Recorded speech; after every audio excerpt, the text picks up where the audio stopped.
that. Speak and pause. Do you hear replay? All right. Fun with Zoom. Fun with Zoom. Okay.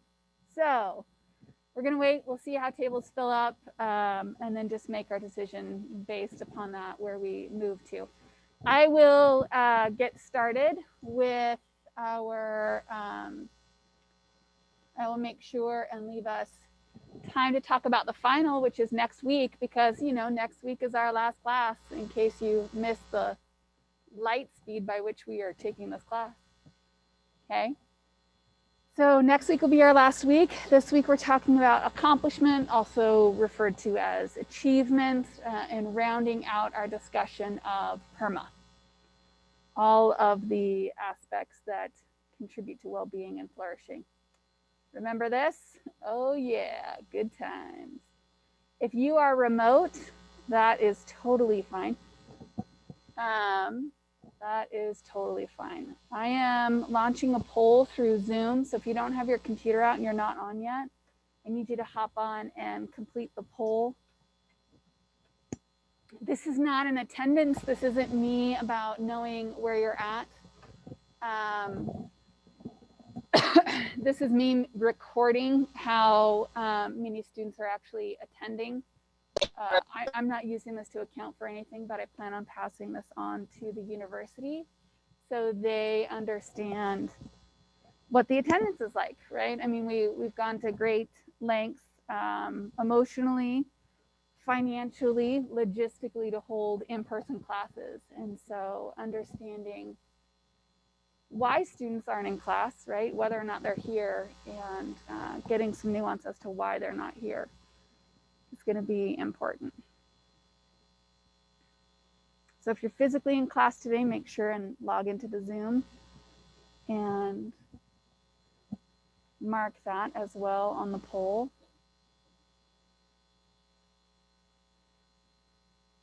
I have to ask myself, this is a 35-person class. We currently only have 25 people attending the Zoom. And we only have 18 physically face-to-face, so that's less than half of the class. Makes me wonder, right, for my spring offering of the Art and Science of Happiness, if even making a face-to-face offering is valuable. Given the tech issues that we've had with Zoom, not being able to hear the people on Zoom present through our course audio. For example, today, people are going to need to present, and the students that are calling in remotely are obviously going to be limited in that. Okay, pardon me. We have more than 8 people in class.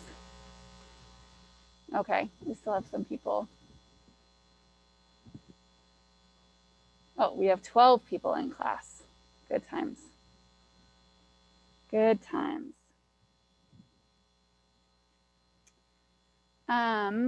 First thing I want to start off with is, do you guys have any questions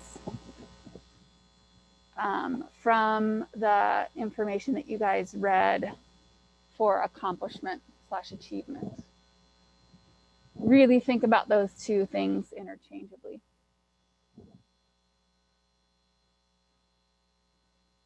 Okay, well, that's kind of per usual, unless it's a logistical question. Not very many people have questions.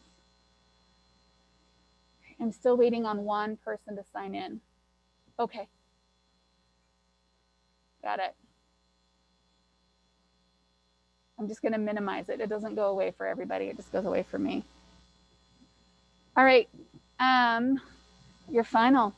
Let's do a week from Sunday at 11:59 p.m.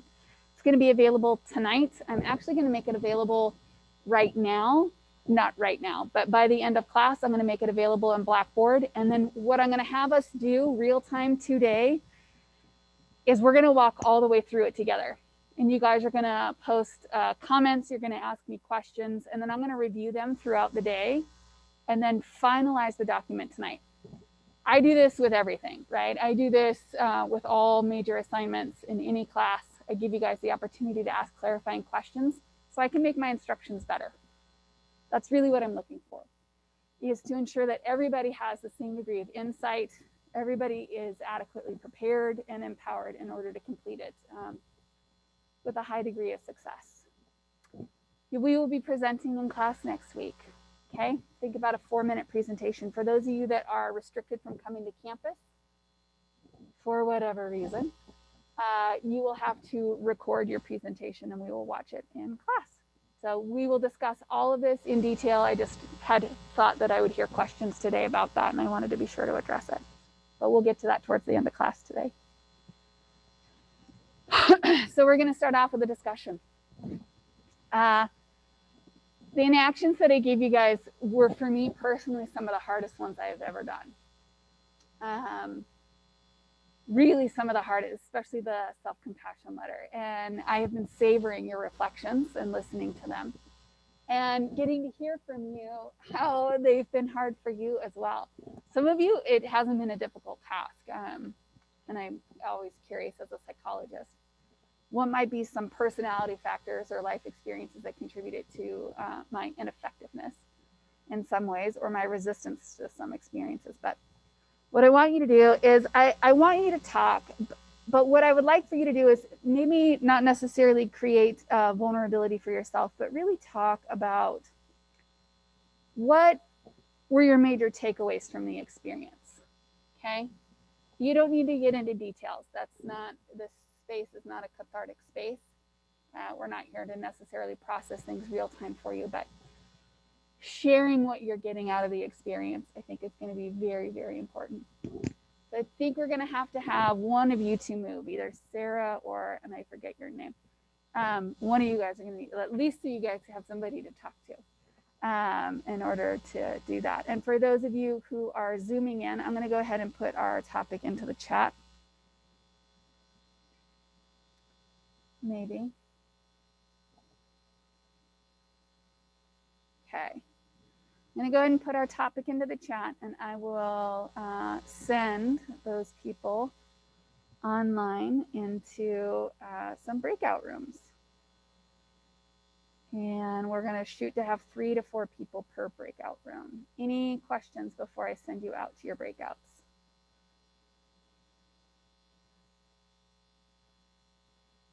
Okay. And those of you in here, hop to it.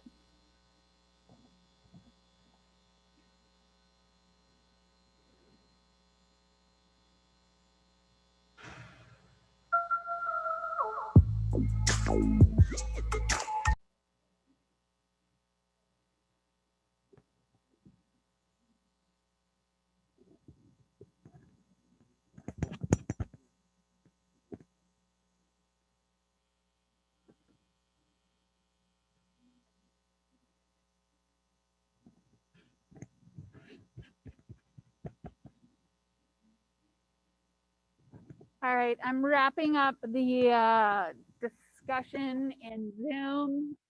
What I'd like for you guys to do is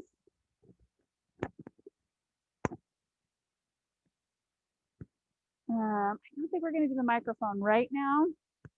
We'll save that reporting out for getting to teach me something today. But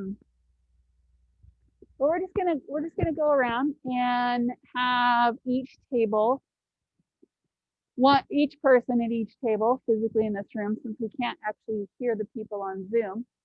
We'll just focus on the peeps in here, and we'll look to the chat for those people zooming in. But we're just going to start, and we're going to have everybody share what their takeaway was. And it doesn't have to be the one that you brought to your discussion. It could be the insight that you learned or earned from working with your peer on that one. Okay, let's go ahead and start over here.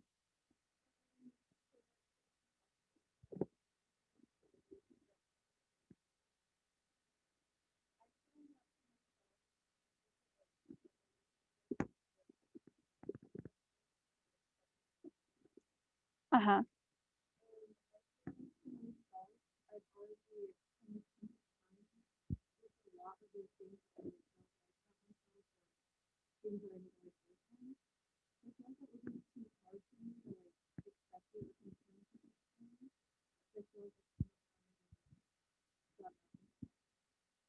Okay, so what you're saying is that you have already, through your own personal work, right, navigated dealing with those topics that you felt was the content of the self-compassion. Okay. What did you do to deal with it? We are going to actually have to pass this around so people on Zoom can hear you. Is it working now? It is. Okay. Honestly, I don't really know. Like, okay, I'll just say what my thing was that I focused on. Like, usually when I get angry or like I'm in an argument with someone, I get like overly angry and like will say things that I like don't mean at all. Like, basically, I'm a bitch. And I feel like one thing is like, first I realize that, like, I know that's a problem I have, which I've kind of realized is like the first step to fixing anything is realizing that you have that problem, you know? So I feel like ever since I've realized that I do that or I have that problem, Uh-huh. I realize that when I'm in the moment having an argument with like my significant other or like my parents or something, and that kind of stops myself from continuing to be a bitch. You know what I'm saying? Okay. So for that, just that situation that I gave in my in action, that's kind of So what. how did you know you were a bitch? Your words, um not mine. um just the way like the person I was arguing with like would react, or like I've had people tell me like, yeah, you're kind of a little bit excessive when we're like when you're angry about something, you know? Okay. Like either people will tell me or I can just tell by the way that people react when we're having an argument or something. And the way that people react when you're having an argument and you're being the B word by your definition. How does that make you feel? How does it make me feel that like the way How people they reacted? respond to you? Yeah. Um well, like in the moment when I'm angry, I don't really think much about it. Like I don't Okay. necessarily feel bad, but I don't like feel good. Yeah. But I don't really like think much.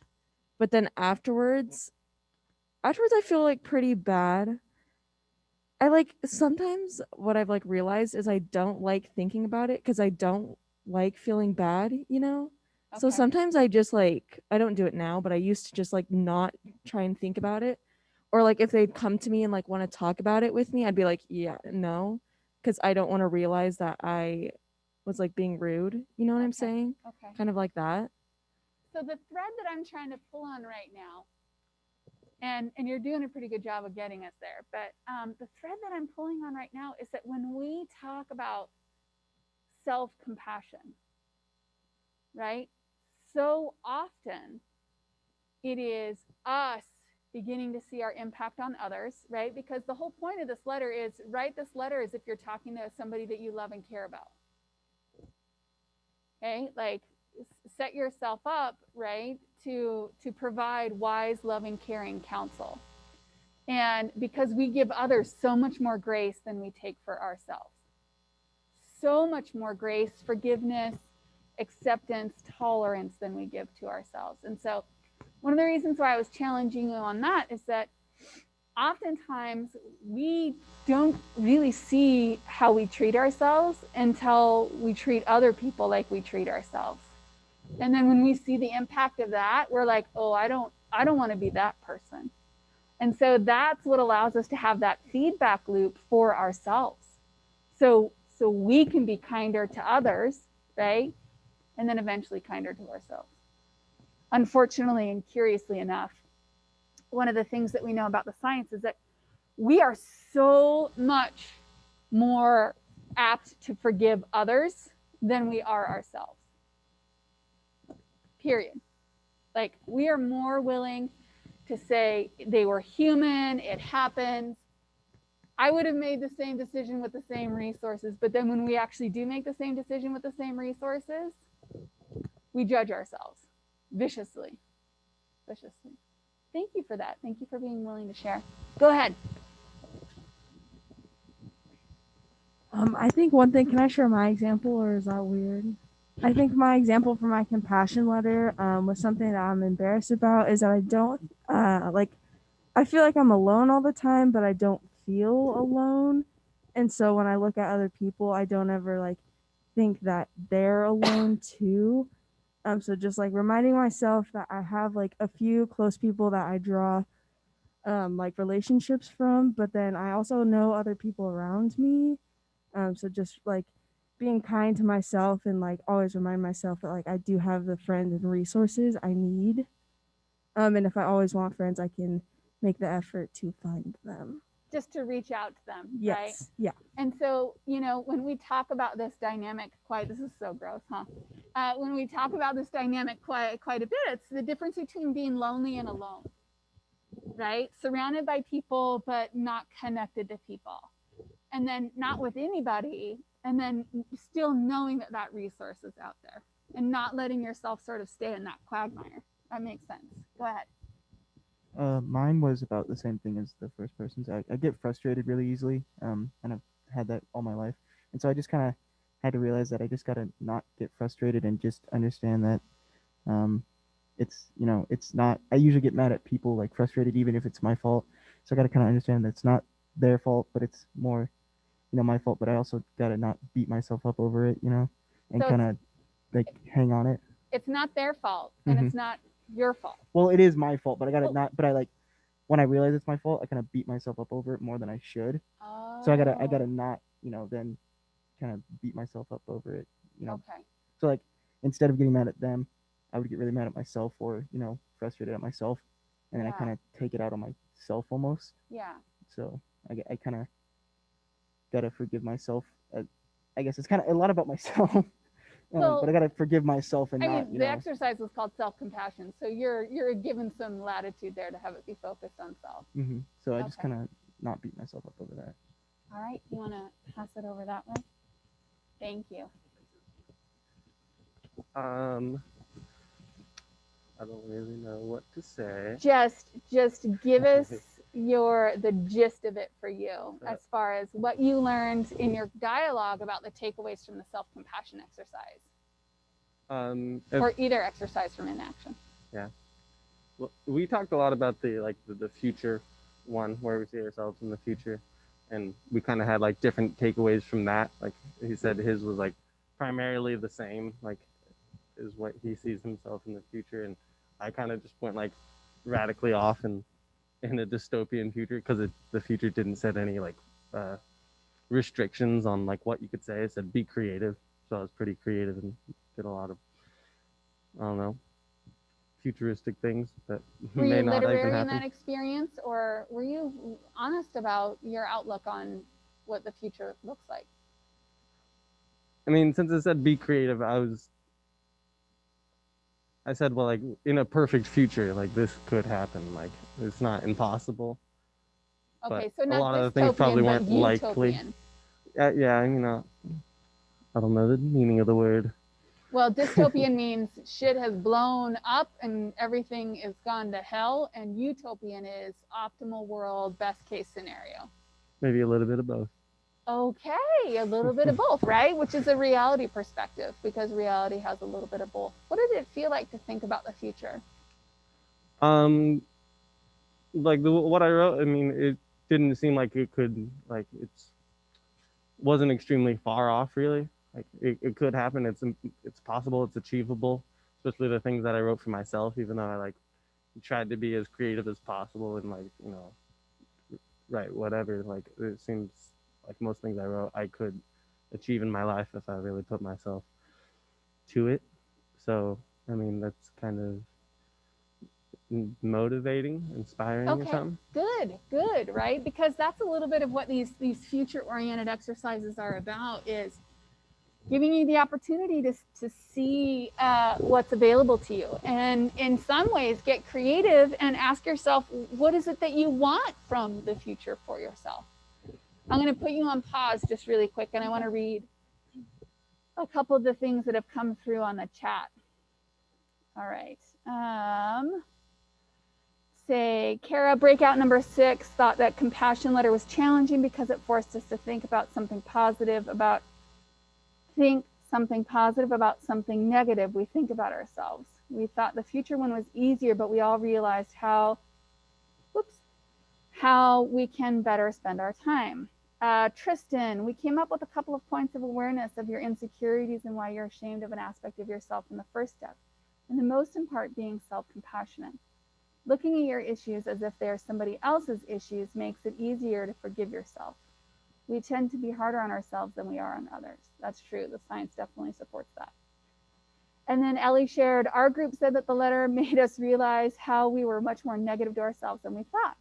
We realized that we would never say things that we did to ourselves, to other people, or to our younger self.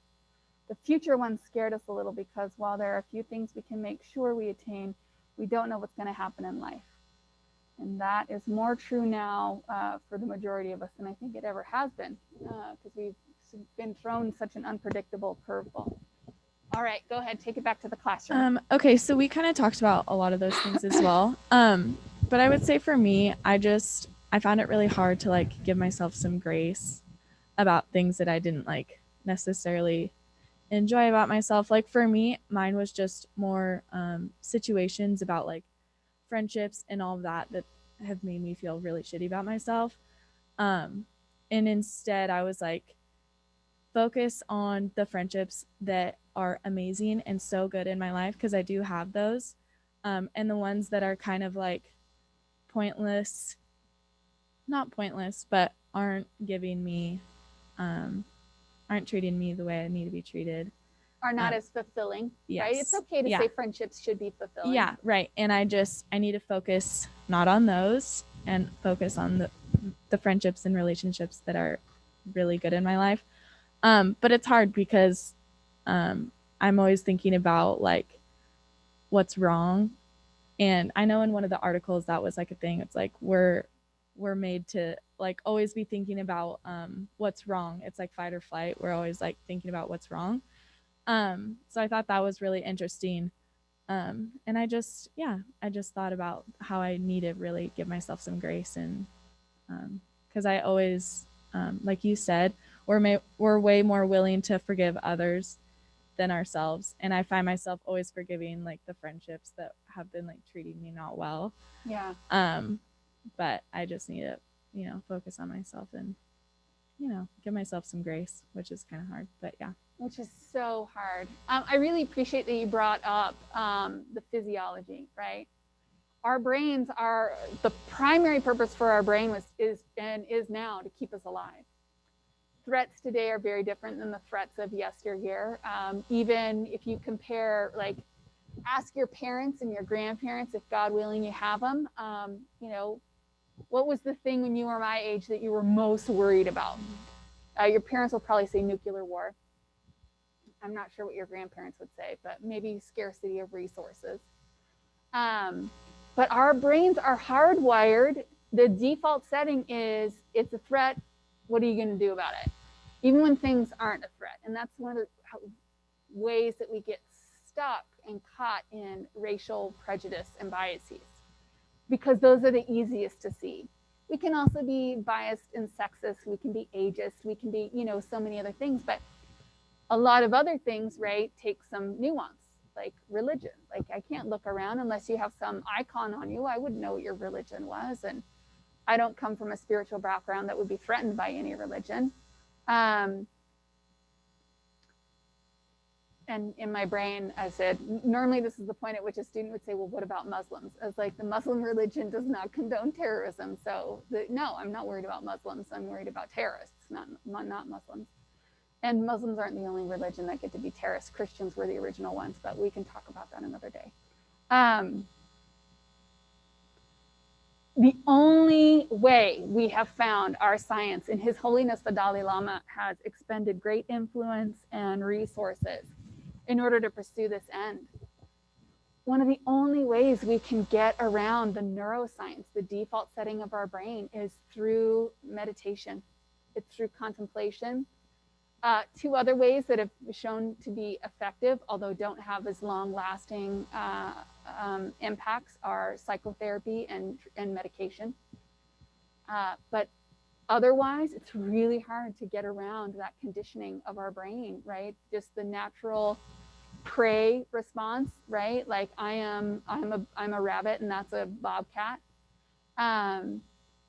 Having to work around that. And so one of the keys, right, to awareness and contemplation is to be able to ask yourself, any situation, what am I responding to right now? Is this actually happening? Is this real time? Is this a part of this current experience? Or am I having a threat response? Like, am I assigning a greater degree of vulnerability to this moment than actually exists? So, and that's one of the keenest ways to build that awareness is through meditation and mindfulness, but meditation and mindfulness. So I appreciate you bringing that up. I think that's wicked important. Taylor. Hi. So mine was similar to Grace for myself.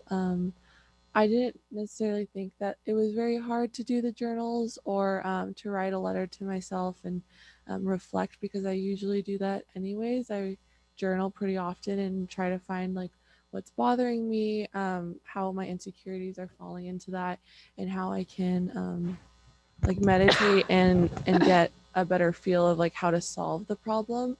So I'm pretty aware of my insecurities. And there was this podcast I listened to a while ago where it says no one can listen or no one can use your insecurities against you if you are fully accepting of them and aware that you have them. So it's just kind of like, I think self-reflection has helped me a lot in that.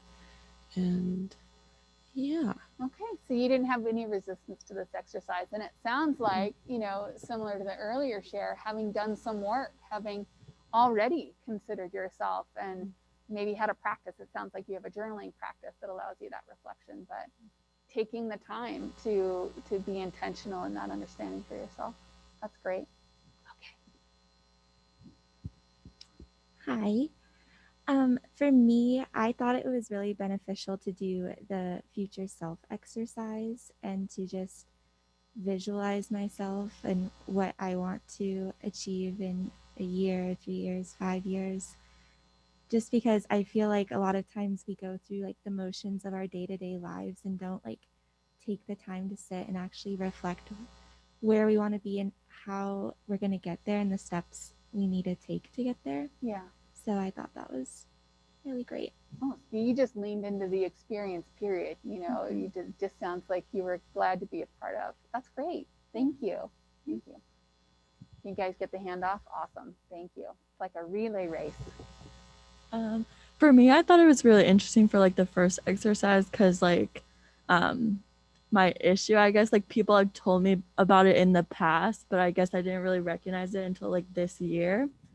And so like now I think it's really helpful to like the parts where it's just like saying like I recognize that like other people are like struggling with the same thing, and like I also get like the reason why I behave that way, like the background behind it. So I thought that was like beneficial in like listing those things so you don't feel like, oh, I'm just like the only person struggling with this, kind of like it seems like around me and stuff. Yeah. Okay. So what I'm hearing you say is that having gone through that exercise, you feel a little less unicorny, right? Like you're a little less super unique in what happens, and that it's easier to find compassion when you know that other people do it too. Okay, great. Thank you. We talked about both exercises, but the one that I liked to do the most was the second one, the future, like, ideal self. And it's really changed since high school, because when we were in high school, you know, it just seemed so far off. But now that I'm getting closer to graduation, it feels like it's pretty close. So it makes me excited. It also, like the chat said, was like kind of scary, but it definitely makes you want to like actually work toward your goals, because it's less nebulous, and in the future it's more like it's right here and I need to work on it now. Yeah, it's happening now. Thank you for that. One of the things that we see in transformative personal science, right, the intervention science, is that if we ask individuals to think about 2 years out, they really suck at that. What they suck at, they do really do a great job of making details. But what they suck at is being excited about what they write out. Most people, when they write out, you know, a 3 years from now plan, I'm going to do X, Y, and Z, are basing it on the previous 3 years and everything that they were doing to get there. And when we have people rate that plan, they actually don't rate it very highly. But when we say 5 years out, I don't know if that's just from our culture, right? Thinking academically, or because we think of stages and milestones. 5 years out is a stretch. People can be really detailed for the first 3 years. And then the fourth and the fifth year, it's just like wild card BS. You know, they're just like, I would do this, and then maybe I would try that. And it's when we have them write things out to 5 years that they actually rate some degree of commitment and excitement to their plan. So that thinking about the future is tough. It's scary, right? It's real time. It's, you know, right now has consequences and it creates opportunities or limits my opportunities. But thinking out even further is exponentially generative. We're going to do a meditation contemplation exercise today, and those people zooming in will also be able to listen to it. And this one's a little bit different than this ideal self that you guys wrote about. We'll talk about ideal self and real self here in a few, but this is a little bit different because it's ideally what it's doing is that it's tapping into what Jung might call the collective unconscious or the preconscious or the unconscious, just depending upon how deep and flexible you are in that. But again, it's looking towards, it's setting that future cast. It's what do things look like moving forward. So, yeah.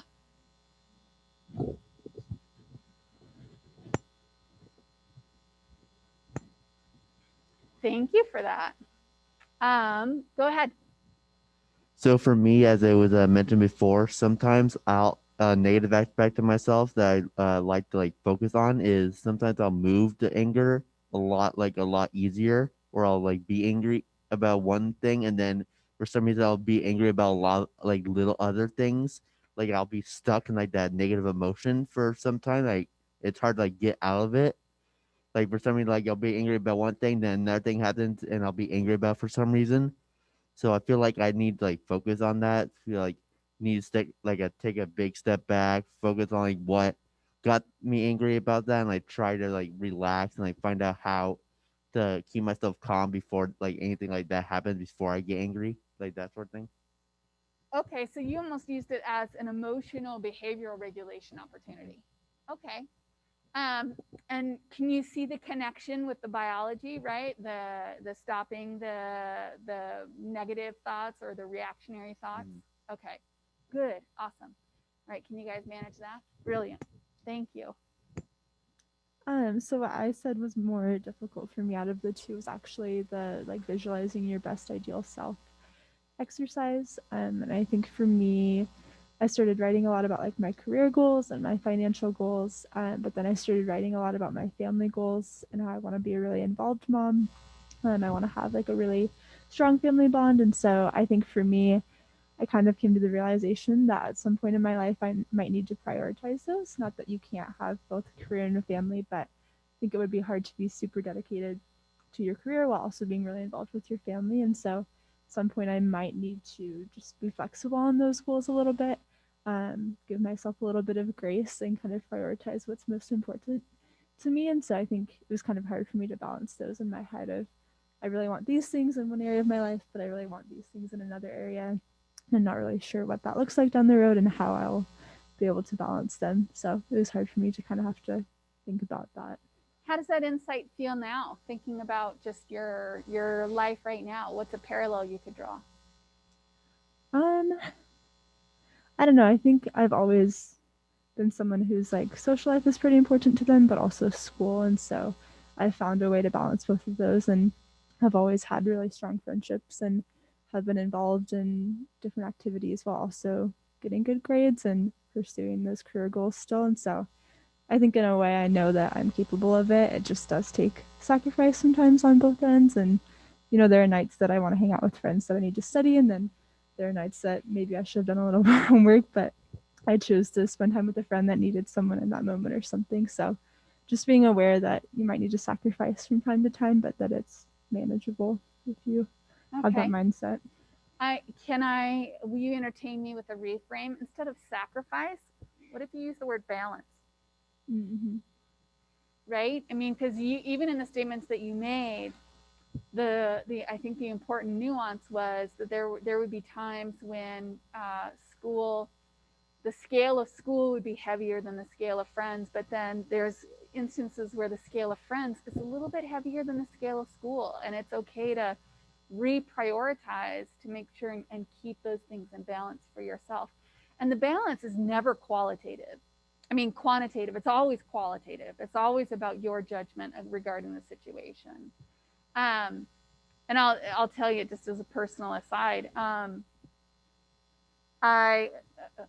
My story, the latter part of my story looks like this. I was at my PhD program at an R1 institution, which is a major research institution.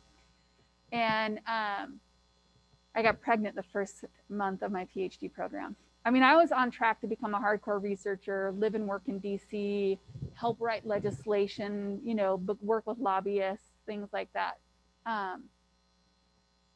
And I became a mom, and I started looking around, and I started looking at all these hardcore research moms, and they were in the lab on Sunday and Thursday, and I was like, oh God, like, I don't want that for my family. Like, that's not the kind of, I want to be home on Sundays. I want to be hanging on Saturdays. Like, I mean, realizing that that was a priority was a big shift for me. But thankfully, right, almost right at that exact same time, I got my first class. And then all of a sudden, there we go, right? I have an academic schedule, which means I have summer off with my kids. And I can set up my teaching schedule so I'm done when they're done for the day, and I can be home with them. So trust me, it'll all work out. But, right, here's the boon. The boon is you know that you care about that. So many people end up in these conflicted states. We're going to talk about that in a second. End up in these conflicted states, and they don't know why. They don't know why they're not happy. They don't know what's going on. They cannot like tease that apart. And a lot of the times it's this balance that they don't recognize for themselves. So your win for the day is knowing that that matters to you, truly. So find comfort in that.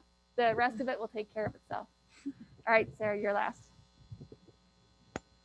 So one of the things that I thought was kind of hard was just because I'm still figuring out what I want to do with like career and academia. And so it's a lot harder to picture things like specifically. And that just kind of made me reflect more on like my values in general. Because I don't really have like a timeline for my life in my brain. I don't think like, oh, I want to be married at this point, have kids at this point or anything. Yeah. I'm just kind of like, well, I would like to meet someone and that'll happen naturally or at some point, and like we'll figure out kind of what we want to do then. So it's kind of hard for me to be specific, I guess, when thinking about my future, because based on my values where like relationships are really important to me, and just having things come naturally, it's hard to put those into a timeline. I identify and respect the fact that it's hard to put things down, because I am very much the person that has had the life experience where if I had written down everything that I would get to do by the time I was 46 years old, I would have shortchanged myself in a way that is unfathomable to me. And so I'm really of the philosophical perspective that there are great and brilliant things out there for me that I don't even know of yet. And so I really identify with the writing the things down and putting them out there. One of the reasons why it's a hard skill, but it's such a good skill, especially if you do it the right way, is you start to reveal to yourself what your priorities are. So when you say that your relationships are really important to you, but you don't know what to write out specifically, one of the things that I would challenge you to do if you choose to move forward and do another exercise list like this is maybe focus less on the specific things and more about who you hope to be by that time, right? And then once you kind of get that figured out, teasing apart the details, like, so let's say I want to be fit. I want to be fit in 3 years. I want to be connected to people in 3 years. And I want to be growing spiritually and emotionally in 3 years. Then what you can say is, well, what kind of fitness do I want? No, I'm not worried about weight, right? What I want to do is I want to be able to, somebody says, let's go for a 5-mile hike. I want to be the person to be able to say, yep, I'm in, let's do this, right? Or go out and go snowboarding for the day. Like what, right? When you think about those qualities that you hope for or want for yourself, then you can kind of tease out some of the nuance. But none of it is what you have to be committed to. we're not working on pagan manifestation journals, in case anybody was worried about that. What we're working on is just developing a sense of ourselves and our priorities, because when we try to talk about accomplishment, what I find, like I had an appointment the other day and this individual was talking to us, and and he says, "Oh, you're a PhD? Well, that's amazing. That's really, I mean, like only something like 11% of the entire population ever achieves that. That's really fabulous." And he's like, "That must be the greatest thing you've ever done." And I was like, "Actually, it's not. So when we talk about accomplishment and we talk about achievement, the only metric we can really truly use with any degree of efficiency is our own. And so I would not have put out, and maybe I would have put out in yesteryears, get PhD, like that would have been a hallmark of success for me. But today, as somebody with a PhD, I don't count it amongst the top 5 of my greatest successes as a person.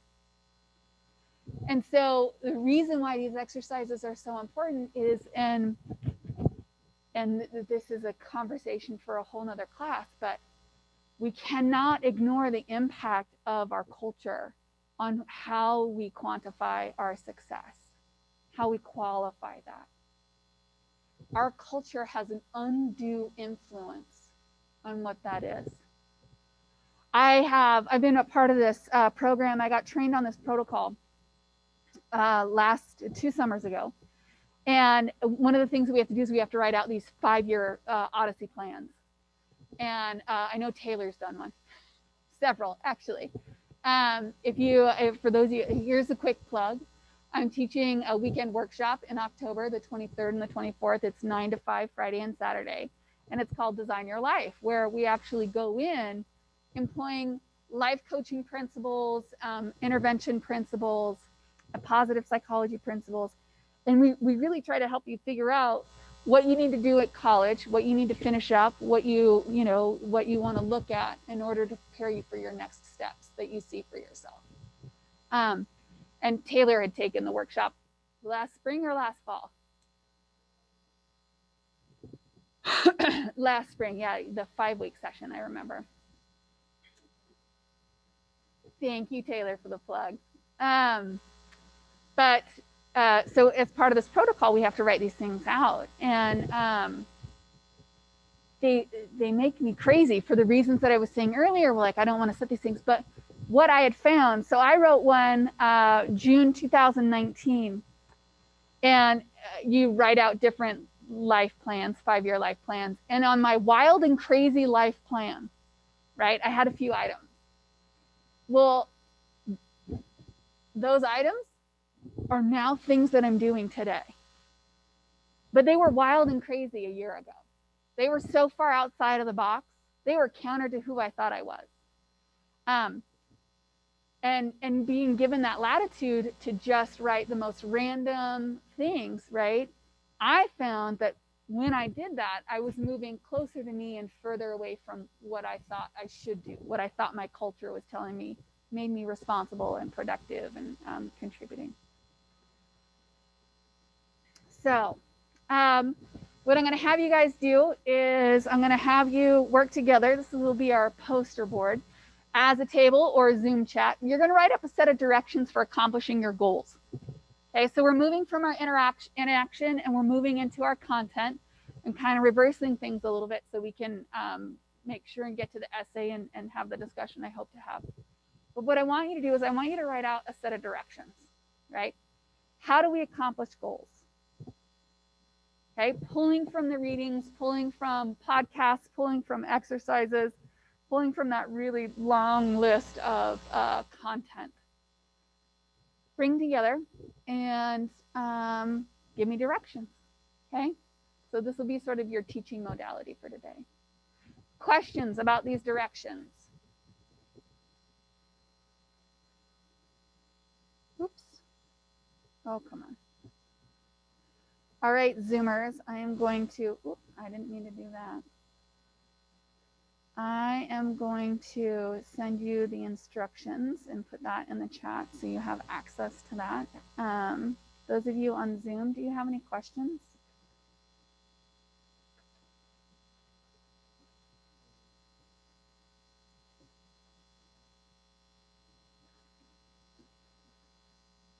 Okay, I'm going to go ahead and send you into your breakout rooms.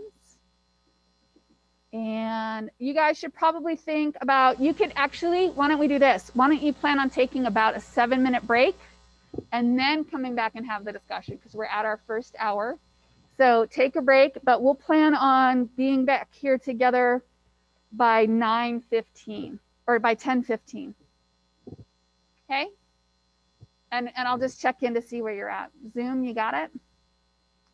All right, we're going to be done with this. Go ahead and take a break and then plan on being back in the main room at 10:15.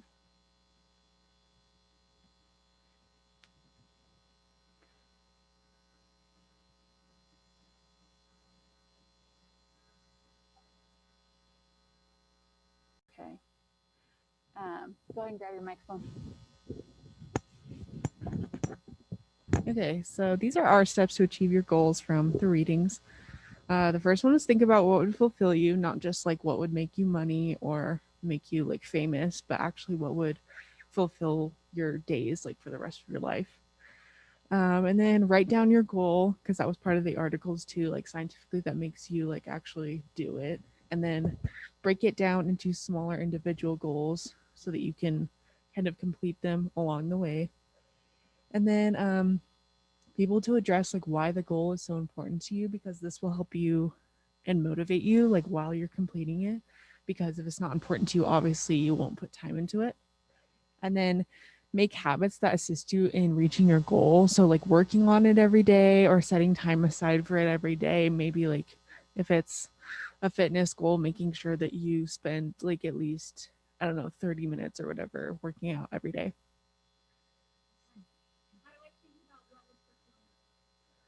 If you picture it, and like for example, I know my mom's told me this story, like she wanted to be an accountant and she was spending all this time going to school for it, and then she realized that the actual work that it took to get to be an accountant, she was like really bored with it. So then she actually ended up switching up and she was a journalism major after that, and that really fulfilled her and she found it interesting. So sometimes it's really like test and, you know, see, yeah, feel it out basically.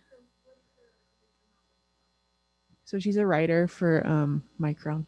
She like writes little article titles and stuff, and she really likes it. And I can just tell like when she talks about it that she's passionate about it. And that's, I think that's another way that you can tell, is if you're talking to other people about it and you just feel like that real excitement about it. So just in the languaging that you use, it's not only that she gets excited, it's that you get excited for her when she talks about it. Yeah, exactly. Right? You're just like, oh my God, I want you to do more of this. Yeah, exactly. Wonderful. Wonderful. Thank you very much. I think that's a great list. I think that's a great list. Please feel free to recycle that on your way out today. All right. Who would like to go next? Go ahead. Hop on up.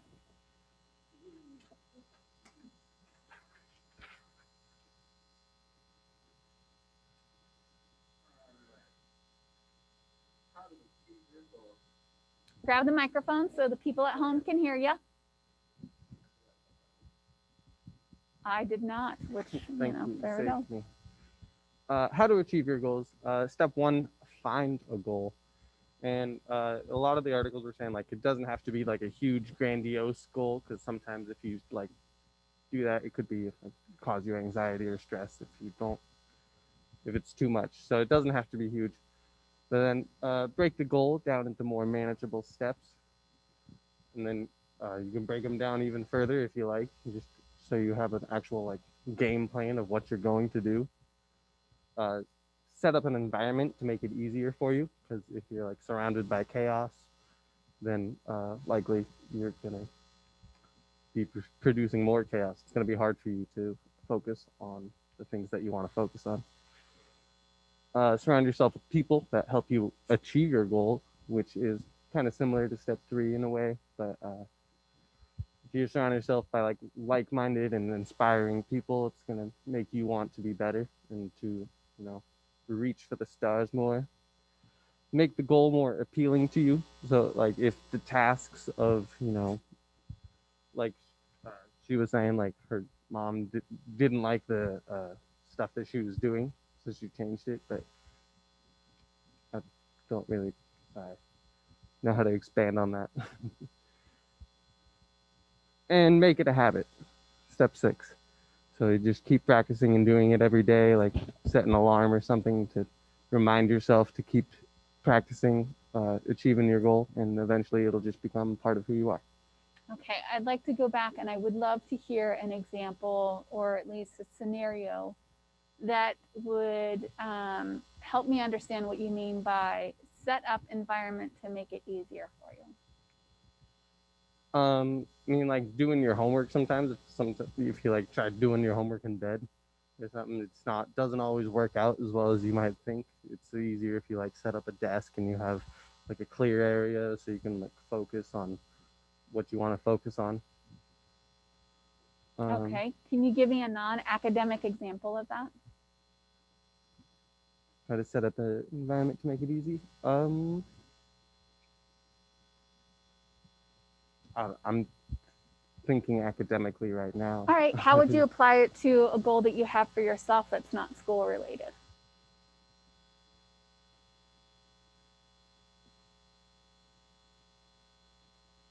A lot of my goals are school related at the moment. Okay, and what do you hope to do with your education? I want to be like right now I'm studying science and I want to become a teacher. Okay. So it's further academics. Yeah, more academics. So I understand the vicious cycle. I'm in it. How about personally? What's a goal that you have personally?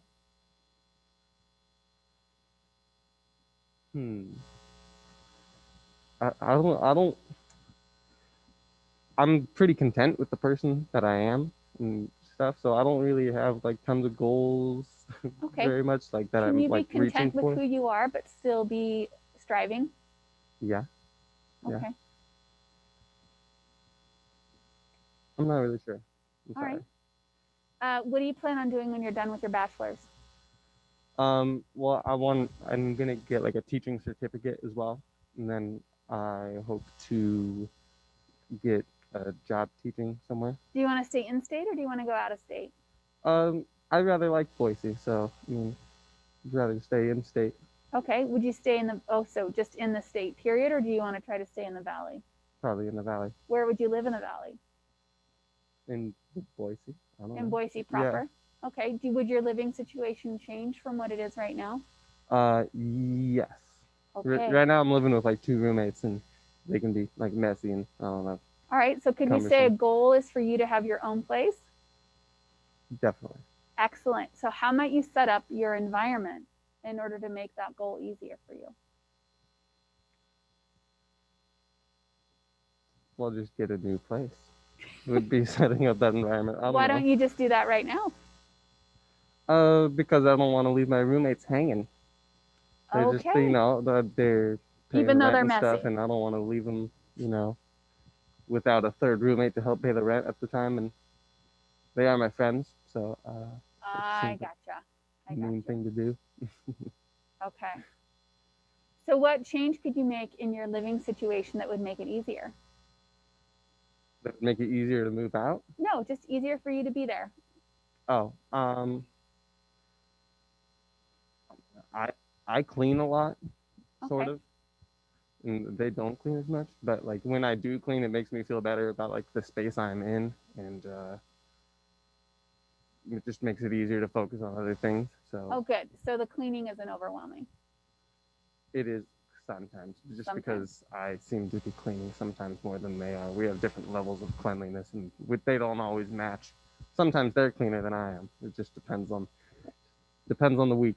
That never goes away. I just want you to know I have a husband and I have kids, and and they certainly are a hell of a lot messier than I am. That's for sure. Yeah, for sure. Yeah. Okay. I'd just like to live by myself for a little bit, so I can at least experience, what it would be like just to be completely in control of your own environment.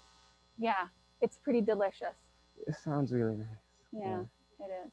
Okay, well, thank you for that. Yeah, thank you. All right, who would like to go next? Go ahead, come on up. Oh, yep, grab your poster. Thank you.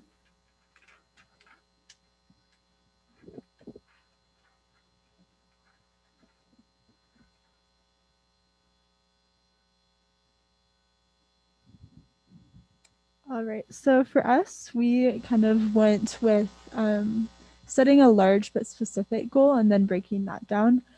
We thought it was important to have those smaller goals, but also to kind of allow yourself to dream big and like pick things that are really important to you, not pick things that are too small so that they don't seem to really matter.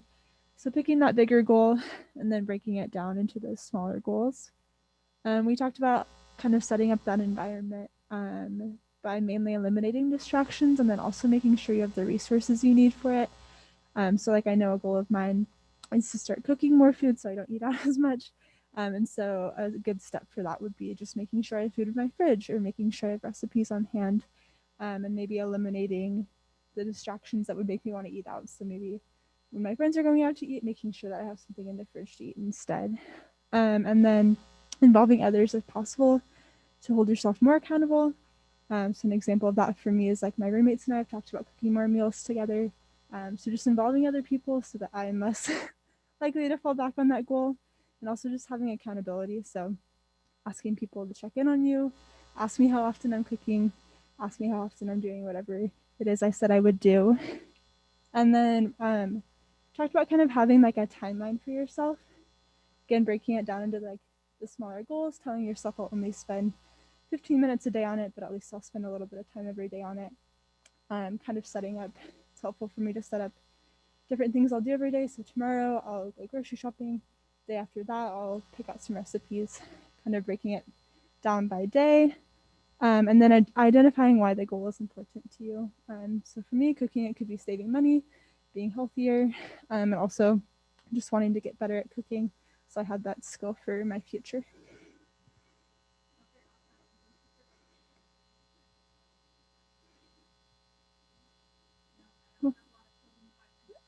Okay. Okay, cool.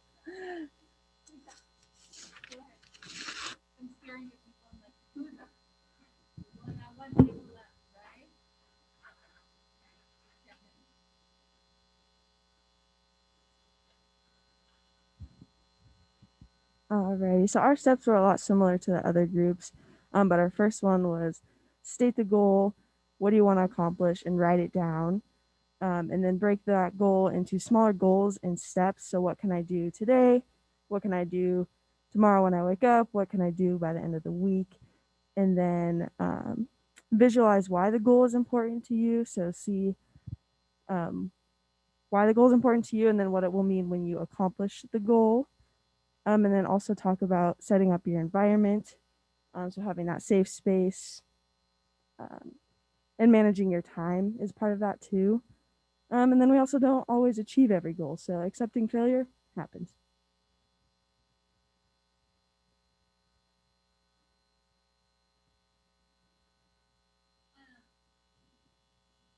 Can you give me an example for how you would visualize why a goal is important to you?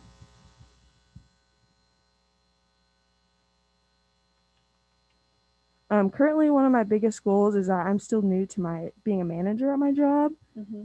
And so we have different managers, but I visualize myself as the empathetic manager. And so I do more of like the emotional aspect with employees. So just visualizing why I have that role and why it's important to me is part of my goal setting. Okay. All right. What function do you think visualizing serves? I think it helps you break into those steps.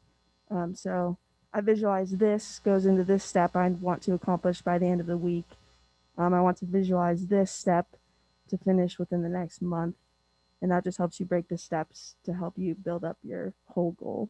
Awesome. Thank you. All right, last group.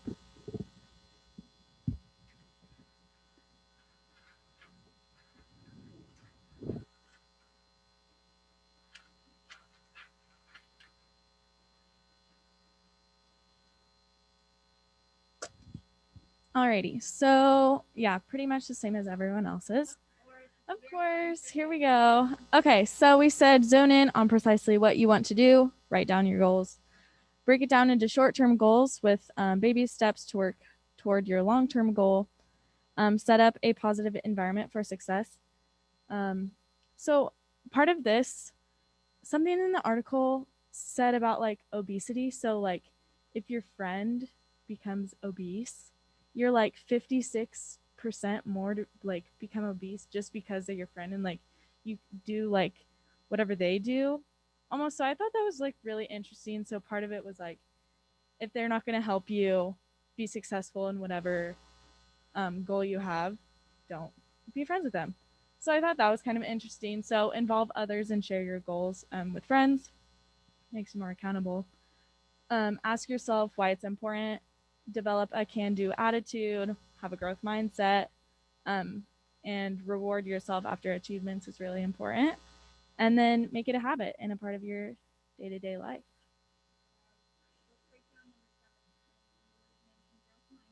Yeah.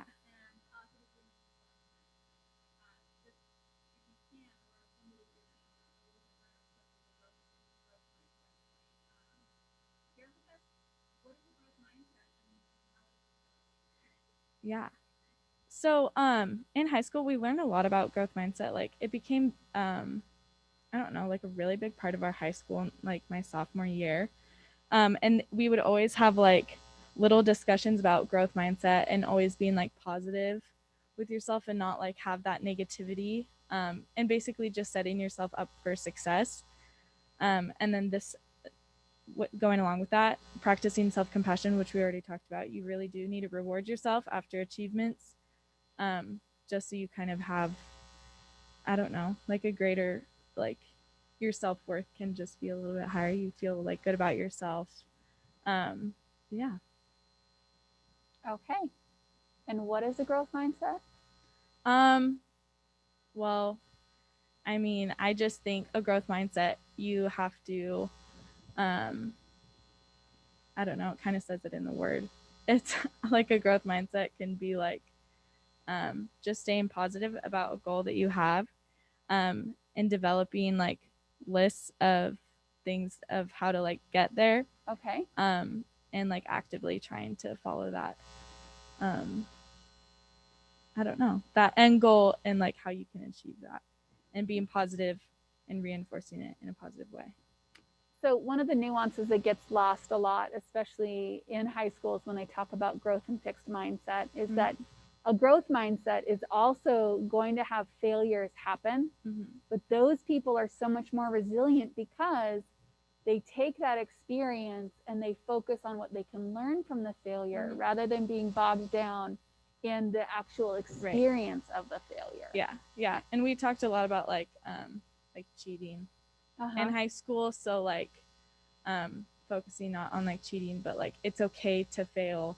Don't always like be focused on like getting the letter A, and not like cheating your way through. Like actually do the hard work. But how can we not focus on getting the A when I need the A in order to help my GPA to get me to the college? You know what I mean? Yeah, like it's totally. a vicious cycle. Totally. It's a vicious cycle. Yep. So I appreciated that nuance that you put up there regarding growth mindset. That was great. Thank you.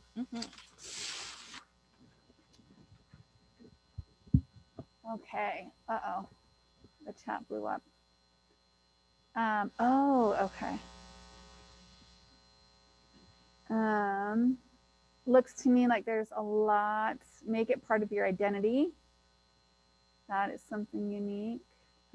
Rewarding yourself boosts your dopamine, which keeps your brain interested in achieving the goals. A lot of similar aspects. And rightfully so, right? I mean, because the science is the science. Okay, I don't see anything else. Oh. Extra boost of willpower when we share this with others. That's a great insight. All right.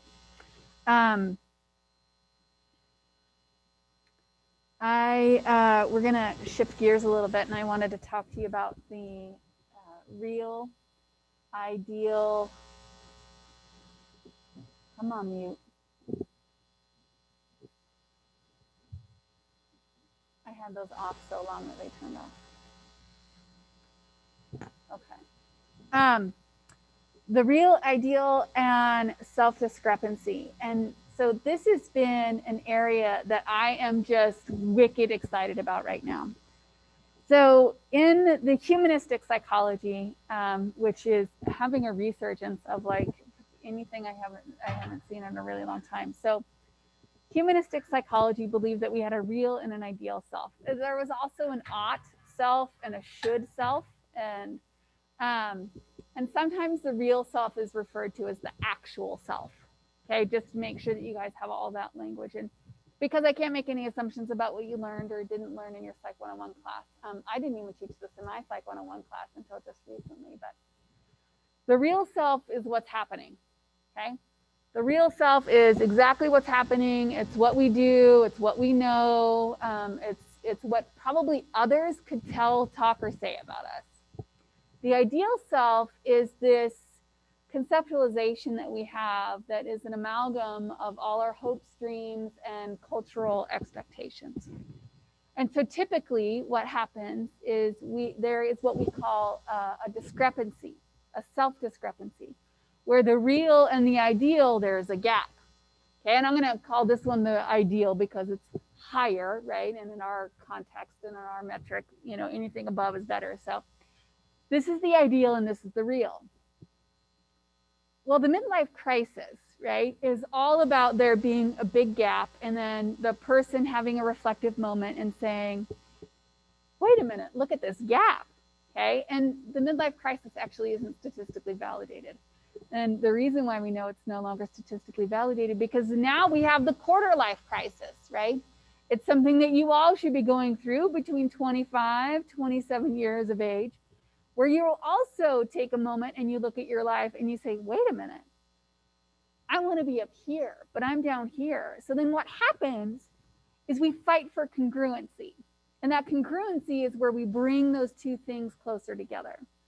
Now, you can be a 40-plus-year-old individual, hit the midlife crisis, say the gap is too big, and then do really radical stuff, like get a divorce, buy a race car, date somebody younger, right? All the cliches that we talk about in our culture when it comes to the midlife crisis. What we suggest to do, and what research bears out as being the healthiest, is to do a little bit of this. Bring that bar down. Because what happens is that when we have that point of realization and we take this reflection and we make a comparison between our real and ideal, and we result in a self-discrepancy, then what we want is we want coherency, because self-discrepancy is a lot like cognitive dissonance. And cognitive dissonance is the phenomenon where you can't hold two opposing opinions.